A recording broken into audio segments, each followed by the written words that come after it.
Okay. So with regard to this issue of ecology and environmental concerns, and just in the work that I've been involved in the last couple of years, I've had the opportunity to look at cities and the sort of pressure on cities as a practice in a field in terms of these kind of digital transformation issues. For example, there was a McKinsey report that said put construction way at the bottom of digital transformation. What could be the potential role of architects? Bir dakika ya. Keep going. Yeah, it's the music distracted me. Well, I got to ask this question all over again. Bir dakika ya.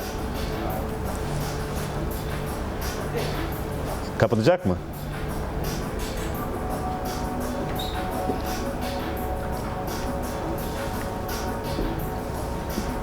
Sorry, many interruptions.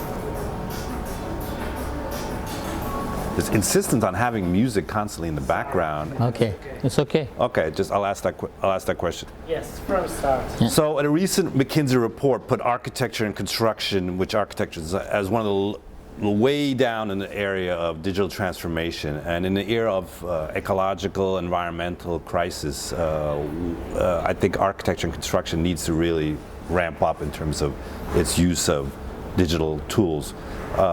Your practice has been at the forefront of using digital tools. What do you feel are the new digital tools now that architects should be accessing? For example, this summer I had an ability to do a workshop where we put together these kind of sensors that could measure various particulate matter, gas data, and something an architect can themselves do. But what do you feel now after this age of geometry is the next, we're talking about big data, sensing, things like this. What do you feel is the forefront of new technologies and tools for architecture and construction in the coming years? Without any doubt that the largest ways of solving our problems are going to be artificial intelligence and embedding intelligence with artificiality and nature again. Now, the nature of that and what that actually means for architects and the built environment is the next part, I think. So having said that, I have some issues with all of us in our environments, architects, engineers and builders, relying on institutions that are not ours and professions that are not ours, telling us that we're not doing well. So the first thing we've got to get better at is not to wait for the next McKinsey report. Right.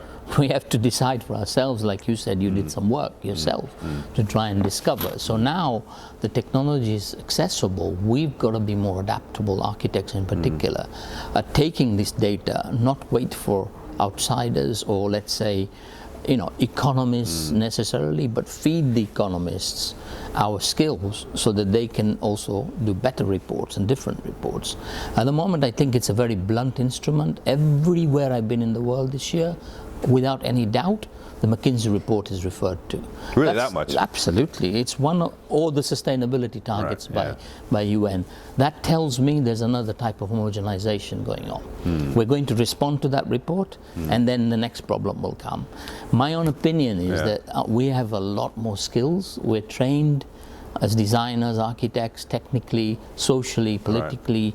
The education of an architect and an engineer is quite deep. Right. So we have the opportunity to take this stuff, not only look at big data, but also look at how we might consider making our existing cities better, because too many people are thinking that smart cities is the answer and smart cities are new things.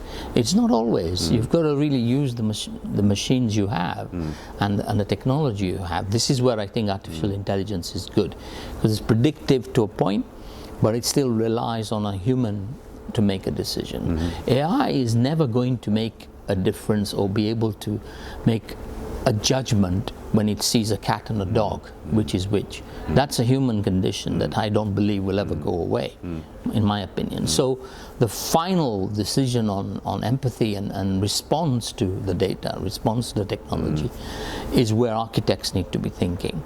So I think that there is an issue here because they are overly reliant on other people's information, even engineers' information sometimes shows amazing fumes and different types of colors for different types of temperatures, and architects have got to be able to slice that, and say, well, that's not what I expect, or which Photoshop is that from, that kind of question, I think. That, in terms of the AI and the data, and you speak, I think correctly when you say, it's something the architects have we have to figure out as a profession. But when you're sitting in an architecture office, you have these projects you have to do, and then you have these drawings that need to be drawn. In terms of how architecture offices are organized, and for example, in my work with GAD, there's been 2 or 3 people dealing with programming and analyzing particular projects with programming tools. It forces, this issue then would force architecture offices to kind of reorganize a little bit, based not on having to just draw plans and designs, but doing these kind of more macro analyses of the data and of the possibility of that data generating design. But it becomes an issue for me in my own personal experience of economics. Like, you have to pay architects to put these projects and designs together, but if you have some other group working on the background, you need to have them being financed by this. So in terms of how architecture offices are organized these days, what do you see as a potential, because we have a lot of architects, as you say, that are good programmers and are good technologists, but how do you see their role in a 21st century office in terms of the economics of the office? Because ultimately they have to get paid by project-based work. Yeah, no, I think it's a very good question, because the old models of how architects are paid has been based on fee structures that are prescribed by the industry or quantification, or by our institutions like Institute of Structural Engineers, Institute of Royal Institute of British Architects, or here, where everywhere I go, everybody talks about how many square feet, what volume of concrete. So you're defining the payment method based on a quantification that is empirical. Yes. What I think there's an opportunity now is to be paid on the basis of value, where you change your value not into a static quantity or a static approach from an institution, but some kind of a dance, because everybody has to realize the value as a global thing and connect your payment methods to those values. So you deserve more money when you come up with more interesting ideas that are thought through better or computed better, and you need to connect better. Engineers are doing it already. So we were always kind of cautious about under specialization, in that we always were careful that we learn the language of the other. Yes. We remain what we are. Yeah. Very good structural engineers. We can speak computation, but to ask the computer scientist a difficult question is easy, because they usually don't know what the question is, because of their skills. So really collaborating in that way and then applying that as a formula for your future practice is better than some directions that I see in architecture are overly specializing in what I would call protests and social issues of changing geometry or changing politics or political systems. I'm cautious about that, because this kind of crowd-funded source of architecture doesn't have a long span. I don't believe in it. I think that you still need a minimum amount of skill and competence to be able to do stuff, and you need a group of people who are like thinkers to do the real projects. So I'm not convinced about this idea of designing on the internet and joining and collaborating across the internet, sharing knowledge. I think that will create a certain unevenness, although the opposite is being said. It will create a specialization in architecture. I think they've got to learn better to value themselves, and without any question, write their own narrative. Don't let everybody write your narrative all the time. What do you, just interrupting, what do you think about the future of tech companies joining into architecture profession? Because these days, like, Uber has changed the transportation, like not BMW, not Mercedes-Benz, not Ferrari, didn't change, but Uber did. Like Apple is going, Google is going to change the transportation. What do you think the impact of these tech companies in the future of architecture? Yeah, will the architecture and construction field be disrupted in a way that some of these other these fields were disrupted? I think Uberization of architecture is not going to have the kind of impact that mobility has had. I really don't believe it, because the human condition in architecture is much deeper, right. and you need a lot of thinking. You need skills in taste, technology, all these other social, political, and then the most important thing is communicating your work. Right. And I'm not convinced that if we define it as Uberization of architecture, it will be as disruptive as we've seen in the world of transportation, which is about that big. Most architecture is that big. Yeah. You know, it's a static thing that you leave behind. Agriculture, to some extent, is having the impact because of the way we are changing the biology of what we cook and eat and how it grows. Architecture, I think, is still, to some extent, too large a scale, and it's the second discipline that affects the earth. So we're probably more connected to our sibling, which is nature, than taxis are to the road, you know, or all the other disruptive technologies we see. I'm still optimistic that you will always need what we might redefine as an architect, not the current model of architect. But I'm also optimistic that needs so much skill in this conversation, in the thinking that we're having, conversations, but also about ideas, that it cannot be Uberized. And if it becomes anybody can do architecture by pressing a few buttons, we're in trouble. Well, which is, big trouble, and cities are trying to do that. Yes, they're trying to do that. They put sensors on all of us, and they think they can put the city on autopilot now because they know you go to work at 8 o'clock, so they have to make sure there's a bus going by. I'm not convinced about that. I think these are technology companies that want to sell certain technologies. These are not design-led. They're economics driven. They're basically, and they're also operating within the scope of this infrastructure, so it's not like they're diving deep into the infrastructure to change that. They're operating at the surface of that interface, which is this thing that engineering and architecture and planning have come together. Which comes to one of the key issues is, are these, maybe, it's moving slowly, but these cities that most people are living in now, and you yourself are taking a looking at in terms of their potential transformation, how open are our cities to a potential, I use this term very loosely, but to a paradigm shift coming in the next 10, 20 years, because cities need to change and infrastructure needs to change, but there's so many entrenched interests and stakeholders. How can that change happen in terms of the kind of disruption that Hamid is talking about, that something more central to how we're living? Well, I think we're seeing the leaps already, in the sense that the biggest enemy over the last century has been the car. And because that is being disrupted, not only in the nature of the fuel, but in what its purpose will be. And cities were based on roads and the distance to food. Now, having accepted that technology is going to change, and having accepted that density is not going away, cities are growing and there'll be more of them.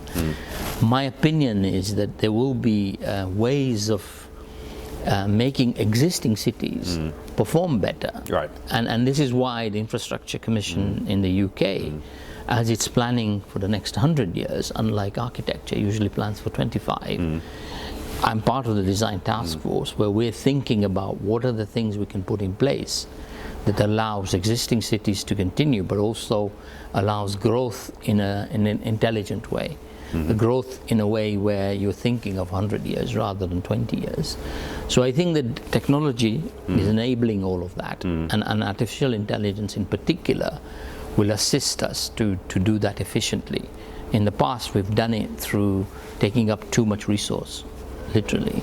So in terms of, just to kind of sum up and complete our conversation, and thank you for your time again, we've talked a little bit about artificial intelligence, we've talked about cities, environmental issues going to the future, and I wanted to return to, obviously, this kind of impact has sort of asymmetric application in terms of its some place, let's say London gets one particular version of that, Istanbul gets another version of that, Mumbai gets another version of that.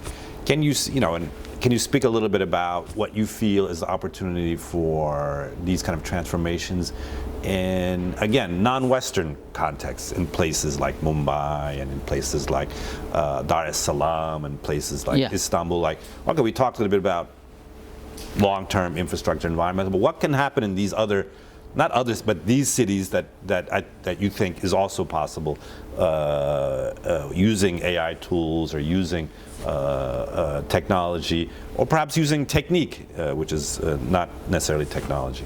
I think the immediate impact on all of these places we will see a reduction of inequity. So I think it's raising the floor in most of these cities that the ones you describe. I just came back from Dhaka in Bangladesh, which in my opinion has tipped over the transport problem. If anybody thinks they've got a transport problem, send them to Dhaka. That's a transport problem. So, the infrastructure. So poverty is part of that, and the people come in from the outside to work and they have no means of traveling. So I think the biggest shift it's going to have, and the people are already talking about the rise of the middle class in India and China, is that. And I think it's going to create employment, work, better life standards, life quality for what has been the lowest exposure to all these things in many of these cities. The poverty levels are huge, massive. I think that's the first generation of technology will disrupt and make that better, because I think some of these cities, you're very right, if you go to Mumbai or if you go to Istanbul, if you go to Dhaka, you see that they've faced the problems 10 or 15 years before cities like London. Yes. And Dhaka is already flooding. I mean, it is the first place that's going to be hit, the whole country, by water rising, and yet it's a water people. So they've grown as a society that's trying to be like us. Really, they should have worked with water and found ways of living with water and find ways of actually using that. We see this problem in Venice. We see it happening everywhere. So I think these kind of problems which have been inherited because we didn't understand the consequential impact will be assisted by technology. Because with technology we can predict better. We're learning more about climate change. What are the real problems going to be? We're learning more about how to deal with earthquakes. How can we design? We're designing now much better and safer sort of structures because of technology. So you can see that it's going to benefit everyone. Right. To greater or larger extent. The dilemma always is going to be, how do you share it properly? What is the democracy that allows that? What are the legal constructs and what are the social constructs that still don't separate the very few from the whole? And that, I think, is the big challenge of the surveillance that technology is creating. Right. So on a very upbeat note, I want to thank Hanif Kara again. Hanif Kara. One more question. Yeah. What kind of advice would you like to share with young professionals and students, maybe? Yeah. What would you recommend them to do? Like, well, I've been involved in practice and teaching for a long time, deliberately, because my goal has been to remind people of the importance of our design. Importance of architecture and engineering in society. After the farmer, we're the most important people. So in my world, I would encourage students not to leave the industry and go and become bankers or work for the big tech company doing stuff, right? I think that they should stick with design. And I would be encouraging about them finding mechanisms that deal with the rise of the city rather than the dropping of the city. Right. And what do you do in this urban-rural interconnection? Because there are more cities coming, and when somebody told me last week, it was Zaha Hadid's office, we were talking about airports, and they were saying there are 5,000 airports in the USA and there are only 500 in China of that size. So they need 4,000 more airports just to survive. So you can see that for architecture there is reputation, there's importance to get engaged, not just for engineers to go and do airports, right? But all of these things, my advice is stick with the industry, do the training, be fearless. That would be my... On that note, Okay. thanks, Hanif. Great.